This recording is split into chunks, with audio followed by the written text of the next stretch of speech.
कौन पढ़िबा कहले जन्मभूमि हैला। जन्मभूमि माने कोन बुझुछ जेउ देश रे आमे जन्म लाभ करिछु सेटा को आमे जन्मभूमि कहैबा। हम जन्मभूमि रो ना कोन भारत। हम देश रो नाम भारत। सेई हम जन्मभूमि विषय रे आजि पढ़िबा हैला। देखो तमे मु पढ़िबी तमे गीत गाइबो गाई सारा परे ता परे आमे बुझेबा बुझिला ना। देख लेखि छंती किए पद्मचरण पटनायक। मु जेंती गाइबी तमे सेंती गाइबो हैला। जे देशे जमीछि मुई अछि जेउ देशे जे देशर वायु बहे निश्वासे प्रश्वासे जे देशे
जो देश रे आमे जन्म हेतु जो से जो देश रे वर्तमान अछु सेई देश रे अछु ना ना बदली गला ना छु जो देश रो वायु आम देह रे जा को नै कि आमे पछी छु ना केमिति बोलछु आम जो देश रे जन्म हेतु सेई देश रो वायु को आमे निश्वास प्रश्वास करछु ना ता द्वारा मनुष्य बंची छि ना कोथिरे बंची छि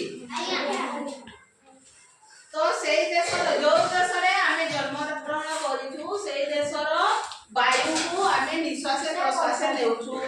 सेही देशर रवि ताप कहले रवि कहले ना सूर्यक किरण लेखाइ थिक जे देशर रवि ताप किरण भितरे जो रवि हमकु कोन दउछि किरण दउछि सेई किरण को ग्रहण करिकि हमर कोन होउछि जीवनटा बढ़ुछि।